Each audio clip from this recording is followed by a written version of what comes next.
વીજ ભરતી કૌભાંડમાં વધુ એક અટકાયત કરવામાં આવી છે। સાબરકાંઠાના પ્રાંતિજથી મીત પટેલની પણ અટકાયત થઈ છે। મીત પટેલે પૂછપરછ માટે પોલીસ લઈ ગઈ છે।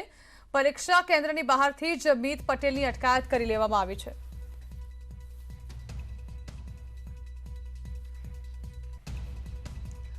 તો જે નામોની યુવરાજે જાહેરાત કરી હતી, યુવરાજસિંહે આજે કેટલાક નામોનો ઉલ્લેખ કર્યો હતો જ્યારે તેઓએ પ્રેસ કોન્ફરન્સ કરી હતી આ ભરતી કૌભાંડને લઈને। ત્યારે વધુ એક નામને લઈને અટકાયતનો દોર શરૂ કરવામાં આવ્યો છે। જે અરવિંદ પટેલ બાદ હવે મીત પટેલની પણ અટકાયત કરી લેવામાં આવી છે। એટલે કે વીજ ભરતી કૌભાંડમાં વધુ એકની અટકાયત કરી તેની પૂછપરછ હાથ ધરવામાં આવશે। મીત પટેલને પૂછપરછ માટે પોલીસ લઈ ગઈ છે। મીત પટેલની પૂછપરછ બાદ શું કોઈ નવા ખુલાસા થશે તેના પર સૌ કોઈની નજર છે। હાલ તો અટકાયતનો દોર શરૂ કરી દેવામાં આવ્યો છે। આ મામલે જલ્દીમાં જલ્દી કોઈ પગલાં લેવામાં આવશે તેવી ખાતરી પણ સરકારે આપી છે। આ જે કારનો માલિક કે જે વ્યક્તિ છે એને પરીક્ષાની અંદર પેપર ફોડેલું છે, મેળવેલું છે। તમે ક્યાંથી જો? હું બહારથી જો? તમે શેની પરીક્ષા આપવા માટે આવેલા હતા? શું તમે શું અભ્યાસ કરેલો છે અને વિગતવાર જણાવી આપો। આમ જો ભાઈ તો ઉર્જા ભરતી કૌભાંડના આક્ષેપો પર પહેલી કાર્યવાહી કરી અરવલ્લીના ધનસુરાથી શિક્ષક અરવિંદ પટેલની અટકાયત કરી। અરવિંદ પટેલની પૂછપરછ માટે તેમને પોલીસ લઈ ગઈ છે। શાળામાં ફરજ દરમિયાન જ અરવિંદ પટેલની અટકાયત કરવામાં આવી હતી।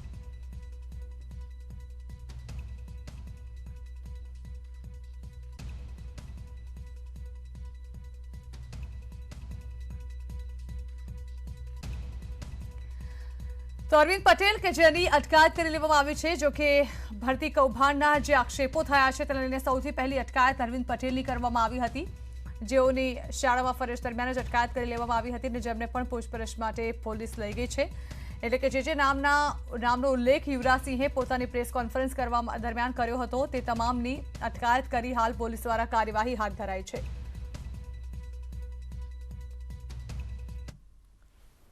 તો ઉર્જા વિભાગની ભરતીમાં કૌભાંડ મુદ્દે વાઘાણીએ આપ્યું છે નિવેદન। તેઓએ કહ્યું છે કે રાજ્ય સરકાર હંમેશા પારદર્શકતામાં માને છે। પરીક્ષા સેન્ટર્સ પર સીસીટીવી અને વિડીયોગ્રાફી સરકારે કરાવી છે। કોઈપણ વ્યક્તિ ધ્યાન દોરે તે માહિતીના આધારે કાર્યવાહી કરાય છે।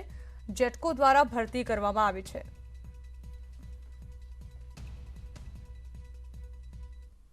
સમગ્ર પ્રક્રિયા પારદર્શક રહે, રાજ્ય સરકાર હંમેશા પારદર્શકતામાં માને છે।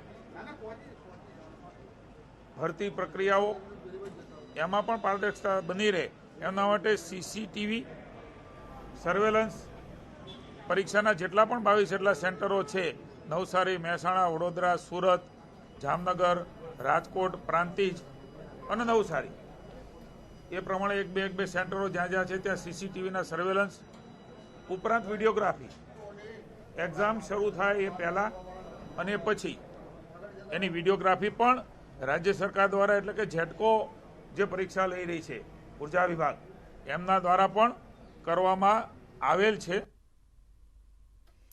તો રાજ્ય સરકારે આવી બાબતે ભૂતકાળમાં પણ પગલાં લીધા છે। શિક્ષણ મંત્રી જીતુ વાઘાણીએ આ અંગે મોટું નિવેદન આપ્યું છે। તેઓએ કહ્યું છે કે રાજ્ય સરકારનો અભિગમ હંમેશા પારદર્શક રહ્યો છે।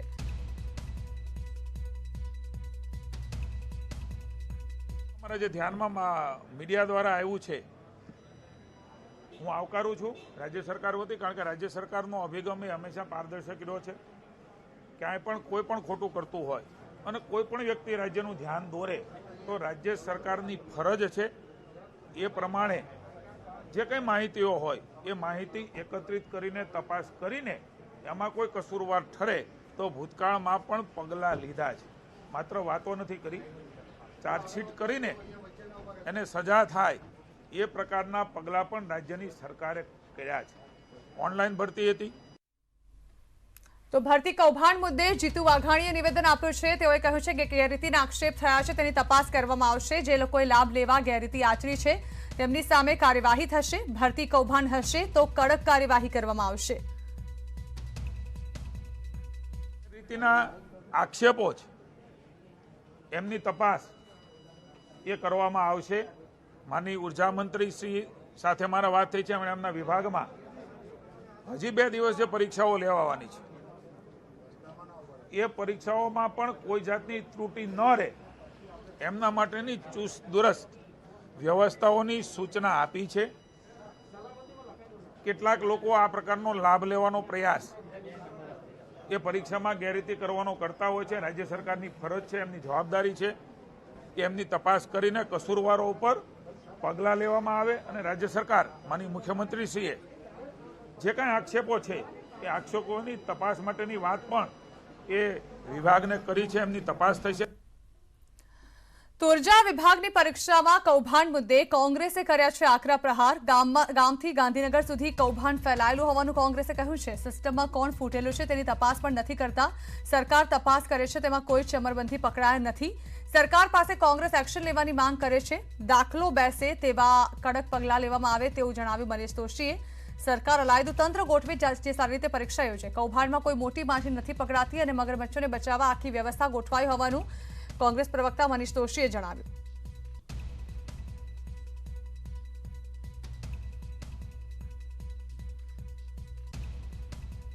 યુવરાજસિંહની સ્વતંત્ર એક એજન્સી આઉટસોર્સિંગ દ્વારા મેળવી અને પછી સીટની સ્થાપના કરીને યુવરાજસિંહને સીટ સોંપી દો. ભાઈ તમે તપાસ કરો છો, એમાં આજ સુધી કોઈ ચમરબંધી પકડાયા નથી. કોઈ તિસ્મારખાને છોડવામાં નહીં આવે, કોઈ ચમરબંધીને છોડવામાં નહીં આવે. આજ સુધી એક પણ ચમરબંધી પકડાયા નથી. આ કૌભાંડ ગામથી લઈને ગાંધીનગર ને શહેરથી લઈને સચિવાલય સુધી વ્યાપેલું છે અને એના કારણે જ મગરમચ્છોને બચાવવા માટે પેપર ફૂટ્યા પછી ગેરરીતિ પછી બહાર જેવું આવે એટલે મગરમચ્છોને બચાવવા માટેનું આખી વ્યવસ્થા થઈ રહી છે.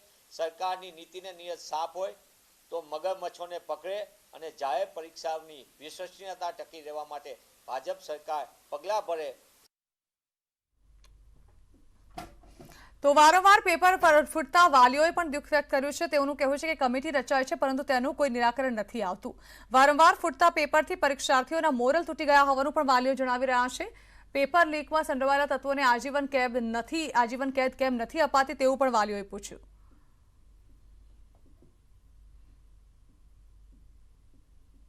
મારે છેલ્લી 1 વર્ષની મહેનત ઉપર પાણી ફરી જશે, જે યોગ્ય નથી. અમારી વિદ્યાર્થીઓના જીવન ઉપર આ સંકટ એક છવાઈ રહ્યું છે. ગુજરાત સરકાર આના વિશે શું કરી રહી છે એ ખબર નથી પડતી. અત્યારે ગુજરાત સરકારે આના ઉપર કડક પગલાં લેવા જોઈએ. અમે પેરેન્ટ્સ તરીકે આટલી મહેનત કરીને છોકરાઓને ભણાવીએ, પૈસા ખર્ચીએ, ટ્યુશનમાં આ તે ફીઓ ભરીએ અને છેલ્લે આવી રીતે પેપર ફૂટી જવાના સમાચાર મળે તો અમારો પણ મોરલ તૂટે, છોકરાઓનો પણ મોરલ તૂટે. તો સરકાર આ બધું શું કરી રહી છે? સરકારે એવું વિચારવું ના જોઈએ કે ભાઈ એક વખત પેપર ફૂટે એને આજીવન કારાવાસની સજા કરો તો બીજી વખત પેપર ફૂટતા પણ 17 વાર વિચાર કરે. ઘણું દુઃખદ છે, પણ એ બાબતે સરકાર ખાલી કમિટી બનાવે છે, કમિટીને જાંચ આપી દઈશું, કમિટી આમ કરશે, કમિટી આનું નિષ્પક્ષ કામ કરશે અને પછી મહિના પછી બધું ભૂલાઈ જાય છે. જ્યાં સુધી મીડિયાકર્મીઓ અને પ્રેસ રિપોર્ટરો આ બધું લાઈવ કરે એટલે એ વખતે સરકાર જાગે છે અને પાછી મહિના પછી ઊંઘી જાય છે અને ફરીથી જ્યારે પેપર આવવાનું થાય એટલે અઠવાડિયા પહેલાં સમાચાર આવે કે આ પેપર ફૂટી ગયું છે. તો ઉર્જા વિભાગની ભરતીમાં વધુ એક કૌભાંડનો આરોપ યુવરાજસિંહે લગાવ્યો છે. ત્યારે એક પેપર માટે 21 લાખ રૂપિયા લેવાયાનો આરોપ લગાવ્યો છે. મહારાષ્ટ્રની કંપનીની સંડોવણીનો દાવો કર્યો છે યુવરાજસિંહે. તેઓએ કહ્યું છે કે એક જ ગામના 18 લોકોને નિમણૂક મળી છે.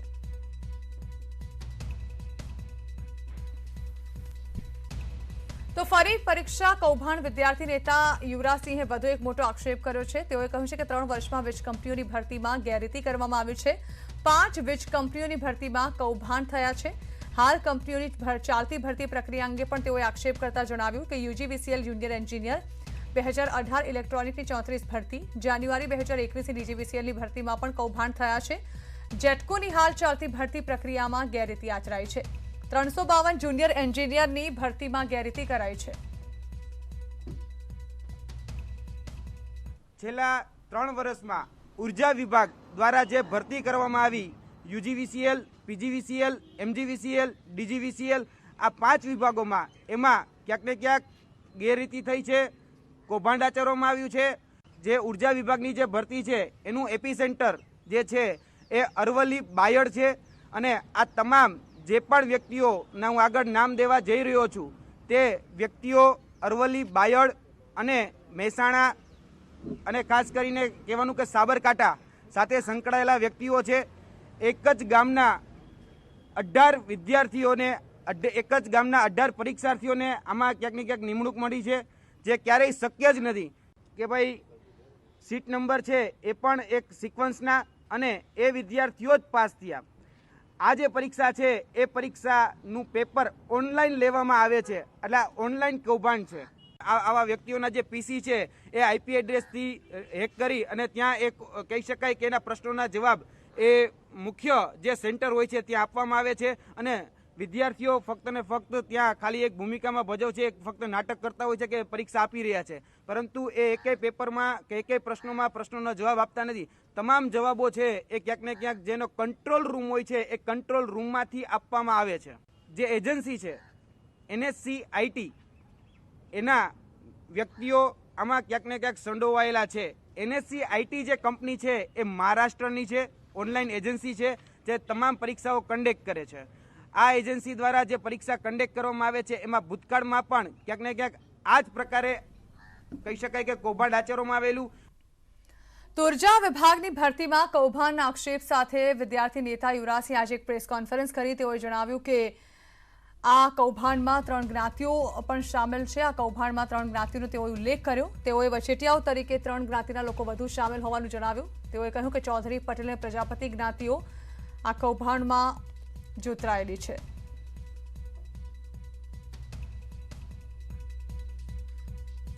આમાં સૌથી વધારે જોવા જઈએ તો અમારે કોઈ વ્યવસાય સાથે રાગદ્વેષ નથી, પરંતુ મોટા ભાગે જે વચેટિયાઓ છે એ તમામ વચેટિયાઓ શિક્ષકની ભૂમિકા ભજવે છે. કોઈ જ્ઞાતિ જાતિ બાબતે અમને રાગ દ્વેષ કે પૂર્વાગ્રહ નથી, પરંતુ ક્યાંક ને ક્યાંક જે આ જે સંપૂર્ણ કૌભાંડ જે આચરવામાં આવે છે એમાં મુખ્ય વ્યક્તિઓમાં જે કહી શકાય કે એક પટેલ સમુદાય, ચૌધરી પટેલ સમુદાય અને બીજામાં આગળ જોઈએ તો પ્રજાપતિ, એ તમને સૌથી વધારે જોવા મળશે. Welcome back. જૂનાગઢ મીટરગેજ ટ્રેનના સ્ટેશનને અન્યત્ર ફેરવવા સામે વિરોધ કરવામાં આવ્યો. 3 જિલ્લાની કનેક્ટિવિટી માટે જૂનાગઢ સ્ટેશન યોગ્ય છે. મીટરગેજ ટ્રેનની જમીન પર મોટા માથાઓનો ડોળો હોવાનું સામે આવ્યું. સ્ટેશન ગ્રોફેટ પર ફેરવવામાં આવશે તો આંદોલન કરવામાં આવશે. વિસાવદરના કોંગી ધારાસભ્યએ આ અંગે ચીમકી આપી. આવતીકાલે રેલવે તંત્ર દ્વારા બોલાવાયેલી મીટિંગના બહિષ્કારની જાહેરાત કરાઈ.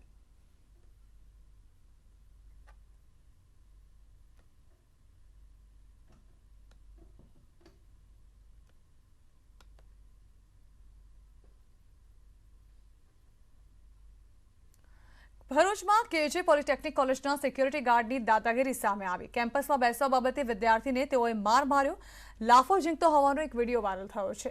આ ઘટનાનો NSUI દ્વારા વિરોધ નોંધાવવામાં આવ્યો.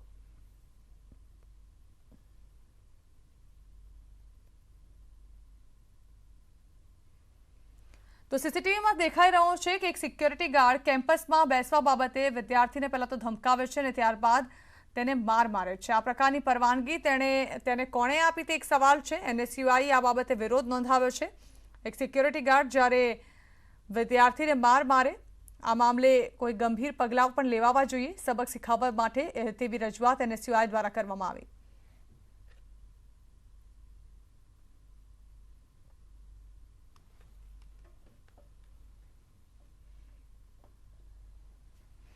અમદાવાદમાં 15 થી 18 વર્ષના તરુણોનું વેક્સિનેશન મહાઅભિયાન ચાલી રહ્યું છે. ત્યારે શહેરની આનંદ નિકેતન શાળાએ પણ વેક્સિન માટે આગળ આવ્યું છે. સેટેલાઇટની Anand Niketan school vaccine drive કરી રહી છે. શાળાના બાળકોએ મોટી સંખ્યામાં આ વેક્સિન અભિયાનમાં જોડાયા હતા. શાળા સંચાલકોએ સરકારનો આ મુદ્દે આભાર પણ માન્યો છે. વિદ્યાર્થીઓ પણ ઉત્સાહ સાથે વેક્સિન લેવા માટે આવી રહ્યા છે. સ્કૂલમાં વેક્સિન મળે છે એટલે બહુ સારું કામ થાય છે. બધા સ્ટુડન્ટ્સને જે 18 કાં તો ઓલમોસ્ટ 18 યર્સના છે એમને કન્વિનિયન્ટલી અહીંયા સ્કૂલમાં જ વેક્સિન મળી જાય છે ફ્રી ઓફ કોસ્ટ. એટલે સ્કૂલ અને ગવર્મેન્ટનું બહુ સારું ઇનિશિયેટિવ છે. આ સ્કૂલે આ યોજાયું છે વેક્સિનેશન ડ્રાઈવ, તે બહુ સારું કામ છે. અમને તરત જ મળી જાય છે વેક્સિન અને એ બી મુફ્તમાં. તે એ બહુ સારું ઇનિશિયેટિવ છે સ્કૂલનું અને અમે બહુ ખુશ છીએ કે અમને આ અવસર મળ્યો છે વેક્સિન લેવાનો તરત જ. આ વેક્સિનેશન ડ્રાઈવ જેટલા જલ્દી અમને લોકોને બધાને વેક્સિન મળે અમારા માટે એટલું જ સારું રહેશે ને અમે લોકો ઓમિક્રોનના ખતરાથી સેફ રહેશું. बच्चों के वैक्सीनेशन लगाने का बहुत बहुत अच्छा डिसीजन है बिकॉज ये हमारा फ्यूचर है, हमारे बच्चे.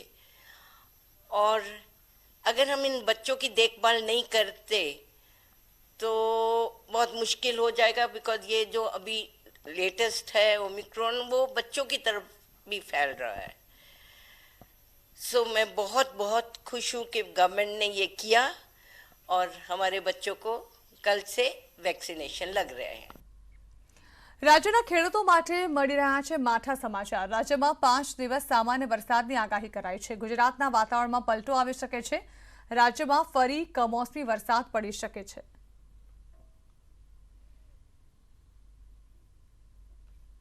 5 दिन में गुजरात में बारिश होने का संभावना है।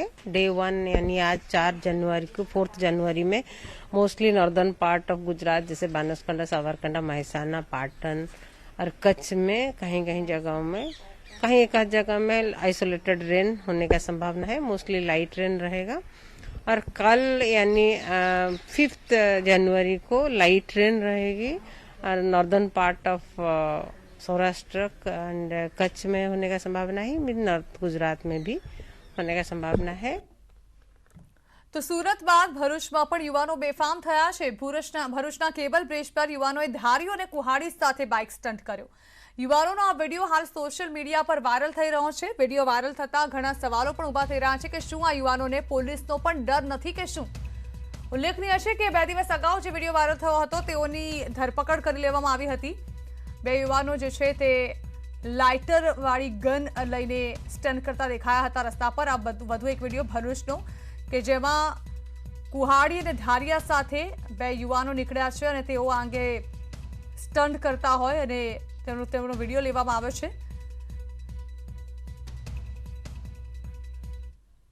કોરોના સામે હાલ રસી જ એક રામબાણ ઇલાજ છે, ત્યારે હજુ પણ મુસ્લિમ ભાઈઓમાં રસીકરણને લઈ જાગૃતતાનો અભાવ જોવા મળી રહ્યો છે। સુરતના મુગલીસરા પાસે આવેલી એંગ્લો ઉર્દુ સ્કૂલમાં વિદ્યાર્થીઓને રસીકરણ ન થઈ શક્યું।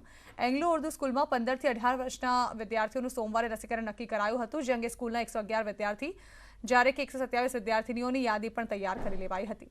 જો કે સોમવારે 238 પૈકીના 20 જેટલા વિદ્યાર્થીઓના વાલીઓની સંમતિ રજૂ થઈ હોવાથી રસીકરણ સોમવારે સ્થગિત કરીને મંગળવારે રાખવાની ફરજ પડી હતી। આ અંગે એંગ્લો ઉર્દુ સ્કૂલના આચાર્ય નસીન પઠાણે જણાવ્યું કે વર્ગ પ્રમાણે સેશન પણ નક્કી હતા, જો કે વાલીઓની સંમતિ ખૂબ ઓછી હોવાથી વેક્સિનેશન સ્ટાફને મંગળવારે રસીકરણ રાખવા માટે વિનંતી કરાઈ હતી, જે બાદ તમામ ક્લાસ ટીચરને વાલીઓને કોલ કરી સંમતિ મેળવી લેવા સૂચના અપાઈ છે। આ પ્રક્રિયા પૂર્ણ કરી લઈ બાળકોનું રસીકરણ શરૂ કરાશે।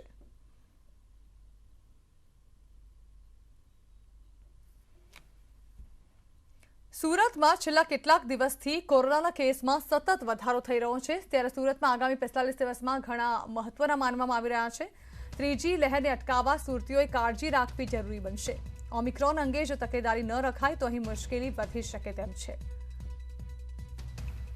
સુરત શહેરમાં જે કેસ વધી રહ્યા છે એના માટે તમામ નગરજનોને કાળજી રાખવાનું રહે છે। ખાસ કરીને અત્યારના સમયમાં આગામી 45 દિવસ આપણા માટે ખૂબ જ ક્રિટિકલ છે અને એના માટે આપણે તમામ લોકો ખૂબ કાળજી રાખે, કોવિડ એપ્રોપ્રિએટ બિહેવિયરનું પાલન થાય અને લોકો જ્યાં પણ બેસે છે એ ઓફિસીસ હોય કે બેંક હોય કે બીજા કોઈ સ્કૂલ હોય એ તમામ જગ્યાઓમાં વેન્ટિલેશન પૂરતા પ્રમાણમાં મળતું રહે, ઓપનનેસ રહે એ ખૂબ જ જરૂરી છે। કાપડના વેપારીઓ બાદ હવે ફૂટવેરના વેપારીઓ કરી રહ્યા છે વિરોધ। ફૂટવેર પર 5% થી વધારી 12% જીએસટી કરાતા રોષ પ્રવર્તી રહ્યો છે। અમદાવાદમાં ફૂટવેર હોલસેલ માર્કેટમાં આજે બંધ રખાશે। જીએસટી ઘટાડવાની માંગ સાથે વેપારીઓ વિરોધ દર્શાવી રહ્યા છે।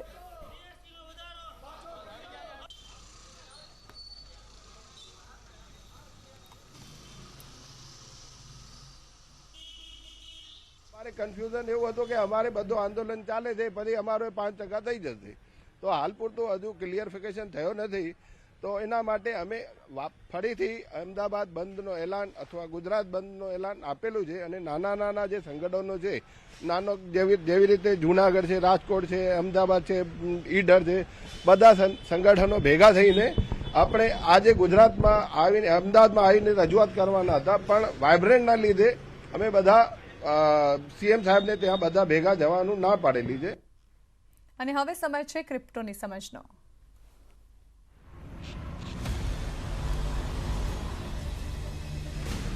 ઝેપે and news 18 network present crypto की समझ। અમારી આ ખાસ રજૂઆત ક્રિપ્ટો की समझમાં આપનું સ્વાગત છે। ઝેપે અને નેટવર્ક 18 પ્રસ્તુત કરે છે ક્રિપ્ટો કી સમજ. બ્લોકચેન ટેકનોલોજી અને ક્રિપ્ટોકરન્સીની આસપાસ ફિશિંગ એટેક્સમાં તેજી જોવા મળે છે. અને ફિશિંગ એટલે કે કોઈ પ્રતિષ્ઠિત સંગઠનો સાથે જોડાયેલા હોવાનો દાવો કરી અને લોકો સાથે ફ્રોડ કરવો અને લોકોને ફ્રોડ મેસેજ મોકલવા. મહત્વની વાત છે કે ફિશિંગ મેસેજ અને ઈમેલ્સની ઓળખ કેવી રીતે કરવી. ત્યારે પહેલા નંબર પર છે કે તરત જ પૂરી કરવામાં આવતી રિક્વેસ્ટ. ફિશિંગ એટેક રિસીવરના મનમાં ડર પેદા કરે છે અને જેનાથી વ્યક્તિ મેસેજની પ્રામાણિકતાની પરખ કર્યા વગર જ કાર્યવાહી કરી લે છે. બીજી વાત છે કે ખરાબ વ્યાકરણ અને ખોટા લખાણના શબ્દો. ફિશિંગ મેસેજ હંમેશા ખોટા અને ખરાબ વ્યાકરણ તે ઉપરાંત ખોટા લખાયેલા શબ્દો માટે ઓળખાય છે. ત્રીજી વાત છે કે બેમેલ ઈમેલના એડ્રેસની જાણકારી. ખાતરી કરો કે કોઈ ફોર્મ ફિલ્ડમાં દર્શાવેલા ઈમેલનું સરનામું મેલની પાછળની યાદીમાં દર્શાવેલા સરનામાની સમાન હોય. ચોથી વાત છે કે generic signature line. Signature line સામાન્ય હોય છે અને તે કંપનીની સિગ્નેચર નથી હોતી. પાંચમી વાત છે કે unexpected request concerning personal information. કોઈપણ કોન્ટેક્ટથી મોકલેલી લિંક ખોલ્યા વગર જ વધારે સાવચેત રહેવાની જરૂર છે અને ખાસ કરીને ત્યારે કે જ્યારે વાત તેમની સાઇટથી શરૂ ન થઈ હોય. સાચી મુશ્કેલી તો ત્યારે આવે છે કે જ્યારે યુઝર્સ લિંક પર ક્લિક કરે અને એટેક કરવાવાળા જે રીતે કરવાનું કહે તે જ રીતે કરે. કઈ રીતે ક્રિપ્ટો એકાઉન્ટને સિક્યોર કરી શકાય છે તે માટે ઘણી ગાઈડલાઇન્સ પણ છે. જ્યારે પહેલી up to date factor authentication એટલે કે 2 ફેક્ટર ઓથેન્ટિકેશન સેટ કરવાથી બે વસ્તુઓની ખાતરી થશે કે કોઈ તમારા એકાઉન્ટ સુધી પહોંચી નહીં શકે અને હંમેશા તમારા બ્રાઉઝરના એડ્રેસ બારની તપાસ કરો. બીજી ગાઈડલાઇન છે કે સંવેદનશીલ જાણકારી કોઈ પણ સાથે શેર ન કરો. ત્રીજી ગાઈડલાઇન છે કે એક મજબૂત અને સારા પાસવર્ડનો ઉપયોગ કરો. ક્રિપ્ટો પ્લેટફોર્મ પર ક્રિપ્ટોકરન્સી સૌથી વધારે સુરક્ષિત છે, પરંતુ એક નોર્મલ પાસવર્ડથી તમારા હેકર્સ તમારી પાસે પહોંચી શકે છે અને તમે હેકર્સની જાળમાં ફસાઈ શકો છો. ચોથી ગાઈડલાઇન છે કે રિસિપિયન્ટના એડ્રેસની બીજી વખત પરખ કરો. રકમ એક વખત મોકલ્યા પછી તે ફરીથી પાછી નથી મળતી અને તેની વસૂલી પણ નથી કરી શકાતી. પાંચમી ગાઈડલાઇન છે કે સ્કેમરથી સાવધાન રહો. ઘણા બધા હેકર્સ ભરોસાવાળી સંસ્થાના રૂપમાં સંવેદનશીલ જાણકારી મેળવવાના પ્રયાસ કરી અને જોખમવાળી ટેકનિકનો ઉપયોગ કરતા હોય છે. છઠ્ઠી ગાઈડલાઇન છે કે fishing scammer.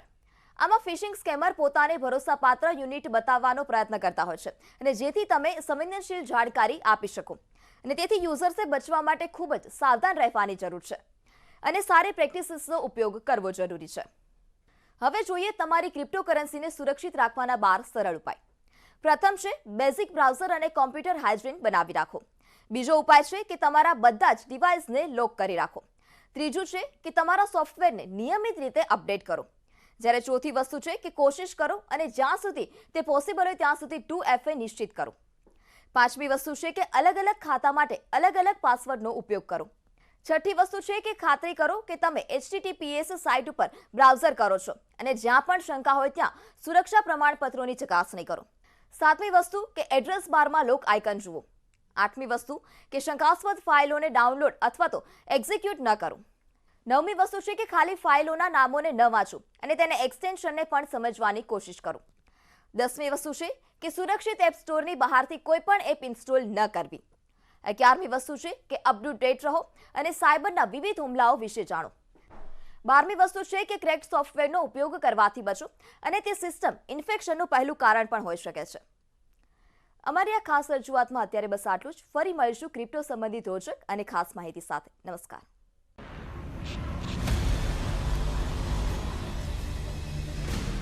ZPay and News 18 Network present Crypto की समझ.